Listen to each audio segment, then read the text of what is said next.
Les gars, j'espère que vous allez tous bien, content de vous retrouver pour une vidéo réponse à vos questions concernant le Barça actuel, la situation, mais surtout le match d'hier, match qui s'est bien passé, les 3 points. J'ai retenu environ 10-12 questions, toutes plus pertinentes les unes que les autres. Merci à tous les participants. Ça s'est passé sur Instagram. En parlant d'Instagram, laissez-moi vous conseiller un pronostiqueur qui est sur une très bonne lancée. Il s'agit de Pronostic Prono 10. Numéro 10, comme Messi, il va vous donner des conseils. Vous pouvez le contacter, vous pouvez lui écrire. Il est sur une série de 3 ou 4 week-ends d'affilée en positif. Il étudie les matchs, il analyse les statistiques. Bref, il fait du bon travail. Je vous mets le lien de son Instagram dans la description en première ligne. N'hésitez pas à lui dire que vous venez de ma part et que vous avez besoin d'un petit conseil. Même pour les matchs de sélection, il sera pertinent. On commence avec Rafinha a tellement fait le job en première période qu'on n'a presque pas vu Lamine Yamal. Alors, je suis totalement d'accord, c'est vrai qu'on n'a pas vu Lamine Yamal parce que c'est Rafinha qui a brillé. Maintenant, moi j'ai envie de dire, ça me dérange pas. Ça me dérange pas dans le sens où à chaque fois que Lamine Yamal faisait une grosse performance, et surtout la saison dernière, on disait tous, le Barça dépendant d'un jeune de 16 ans. Le Barça, grand club dépendant d'un petit de 17 ans. Moi, ça me dérange pas si Lamine Yamal passe un petit peu à côté de temps en temps et qu'un autre joueur plus capé, avec plus de matchs, brassard au bras, peut faire une grosse performance, peut porter son équipe, peut être même l'homme du match, comme Lewandowski avec le triplé, comme Rafinha avec ses passes décisives. Je veux dire, on va pas attendre à chaque fois des masterclass de Lamine Yamal et s'il les rate, dire ah mais Lamine Yamal il a raté son match. Non, c'est pas grave, c'est pas grave, ça fait partie de l'apprentissage. Je rappelle aussi qu'il a que 17 ans, va rater des matchs dans sa carrière. Le but c'est que quand lui rate son match, un autre joueur puisse prendre le relais, en l'occurrence soit Rafinha ou, pas dire Ferran Torres quand même, n'abusons pas, mais un petit Lewandowski, un petit milieu de terrain comme Pedri de temps en temps qui peut aussi faire des différences quand Lamine Yamal est moins bon. C'est comme ça que le Barça va pouvoir être compétitif en ayant plusieurs joueurs sur qui on peut compter, plusieurs joueurs qui peuvent être décisifs et pas compter que sur Lamine Yamal parce qu'ensuite quoi, le jour où il se blesse, le jour où il est moins bien, le Barça souffrira. Lamine Yamal sort trop, donc sort trop en cours de match. Moi je pense pas qu'il sort trop en cours de match parce que justement son temps de jeu doit être en relation avec le temps déjà joué et c'était l'un des joueurs qui avait le plus joué depuis le début de la saison. Il n'avait pas eu beaucoup de gestion, c'est vrai que là sur les 3 derniers matchs il était remplaçant. Contre Osasuna il est rentré en cours de match, contre les Young Boys en Ligue des Champions il est sorti en cours de match et là il sort aussi. C'est vrai que ça fait 3 matchs d'affilée où il ne joue pas tout le match. Maintenant est-ce que c'est vraiment dérangeant quand on sait qu'il reste encore 40 matchs? J'exagère peut-être mais presque, parce que si on prend en compte tous les matchs de Ligue des Champions, la Coupe du Roi et tout, j'allais dire la Coupe du Monde des clubs, non le Barça n'est pas qualifié malheureusement, mais en tout cas voilà, il reste beaucoup de matchs. Vous lui rajoutez à ça les matchs en sélection là-bas avec l'Espagne, il va jouer 40 matchs de plus, il ne faut pas s'inquiéter pour lui. Donc qu'il sorte 20-30 minutes par-ci par-là, on a été les premiers à le réclamer. Ça veut dire que des fois on réclame des choses et quand elles ont lieu on dit non mais bon là il sort trop. On réclamait du repos pour Lamine Yamal, maintenant qu'il en a on dit qu'il en a trop. Ferran blessé, bonne ou mauvaise nouvelle? Alors les blessures les blessures c'est toujours des mauvaises nouvelles généralement, en tout cas pour des joueurs de ton propre effectif, de ton propre club,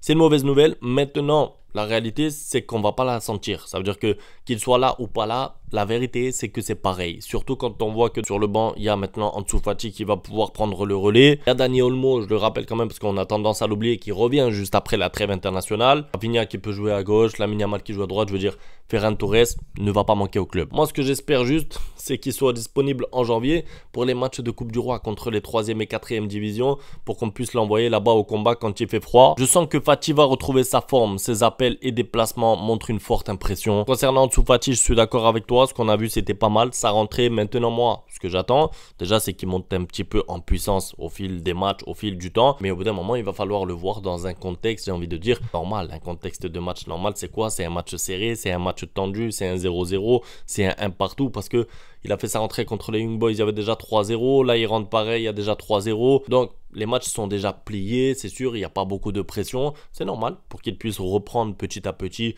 et qu'il ne se reblesse plus, mais c'est quand même pas le même contexte de voir un joueur comme ça dans un match plié ou dans un match à gros enjeux. J'ai hâte de voir ça. Et si Lewandowski prenait son ballon d'or cette année? Alors en soi, il est dans la course, alors c'est peut-être pas le joueur qui fait rêver les gens parce que maintenant on aime les dribbleurs et tout, enfin moi j'aime les joueurs qui dribblent, qui éliminent et qui ont un peu de magie, mais si on parle juste statistique, il est dans le débat pour l'instant. Pourquoi? Parce qu'il n'y a pas d'Euro, il n'y a pas de Coupe du Monde, il y a la Ligue des Champions. Ça veut dire que si jamais le Barça, je sais pas, hein, mais si jamais le Barça remporte la Ligue des Champions et que c'est Lewandowski, le joueur majeur du Barça, et pas Lamine Yamal, Lewandowski peut remporter le Ballon d'Or. Donc oui, c'est pas idiot ce que tu dis.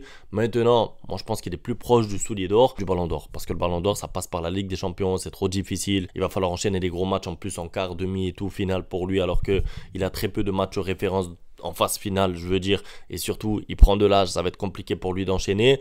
Et aussi, il faut le dire, il y a Lamine Yamal qui lui prend un peu de lumière, voire même beaucoup. Par contre, le soulier d'or, il est dans la course avec Erling Haaland et ça va être intéressant de suivre ça. Rafinha confirme que c'est un vrai capitaine, le meilleur capitaine actuellement. Moi j'aime beaucoup l'état d'esprit de Rafinha, j'en ai déjà parlé plusieurs fois, je vais pas trop m'attarder, mais quand on voit le comportement qu'il a avec le brassard et même qu'il avait sans le brassard, c'est-à-dire qu'en fait c'était un capitaine sans brassard quand il n'était pas encore capitaine. Il a toujours eu cette attitude positive, il motive les autres, il court beaucoup, il n'hésite pas à faire des replis défensifs de 50 mètres. C'est admirable de voir ce comportement-là, surtout quand tu sais que lui était au courant pendant l'été qu'il y avait une partie de la communauté Barça qui voulait le vendre. Quand il y avait les offres d'Arabie, là je sais plus c'était quoi, Al Hilal ou quoi, il y a des gens qui voulaient le vendre. Lui il avait vu ça sur les réseaux sociaux et il s'est battu. Il aurait pu avoir l'effet inverse. Ah ouais, vous voulez que je parte? Bon ben j'abandonne. Ça n'a pas été ça. Il a redoublé d'efforts et il s'est naturellement imposé. Maintenant, je crois qu'il n'y a plus de débat quand il est titulaire. C'est normal. Les choses sérieuses commencent après la trêve. C'est vrai qu'il va falloir franchir un cap. C'est vrai que jouer contre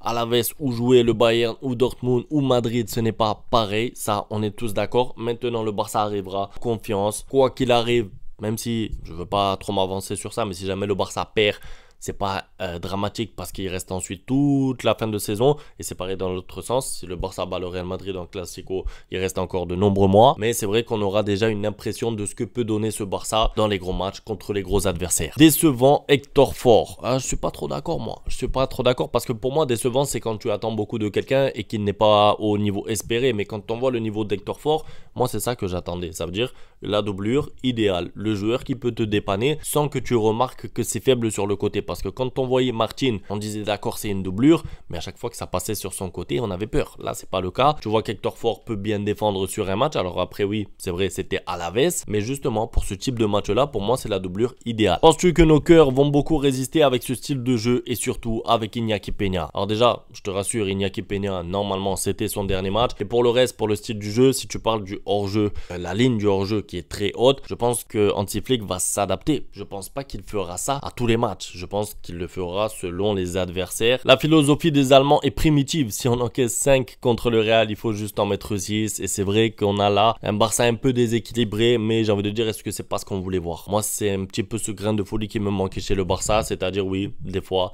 être mal positionné en défense, oui, ne pas être très solide, oui, concéder 2-3 occasions contre Alaves, mais tu as mis 3 buts en 40 minutes, on a pris du plaisir devant le match, et c'est le cas pour presque tous les matchs, contre les Young Boys aussi. Sur la fin, le Barça encaisse même un but qui est refusé pour hors-jeu. Ils ont concédé des occasions, mais ils ont mis 5 buts. Donc, est-ce que c'est pas ça qu'on voulait voir? En tout cas, pour ma part, ça me fait plaisir. Je finis avec De Jong qui a l'air perdu sur le terrain. Alors, il a l'air perdu, oui, un petit peu. La vérité, c'est que des fois, il savait pas trop où se mettre. Je pense qu'il a besoin de temps, il a besoin de cette trêve aussi qui va lui faire du bien. Là, pendant 2 semaines, il va pouvoir s'entraîner sans penser est-ce qu'il doit jouer, pas jouer. Il n'est pas convoqué avec les Pays-Bas. Physiquement, il va monter en puissance et je pense qu'il doit progresser un peu tactiquement pour s'imposer dans ce milieu de terrain-là, parce que quand on voit Pedri, Casado, ça tourne bien. Si tu rajoutes à ça Dani Olmo en numéro 10, je vais pas dire que De Jong doit gagner sa place. C'est pas ce que j'essaye de dire, mais il doit apprendre à s'imposer naturellement. C'est-à-dire que quand il y a la composition, Casado, merci, mets-toi sur le côté. Là, pour l'instant, vous me dites Casado ou De Jong. Dans l'état actuel des choses,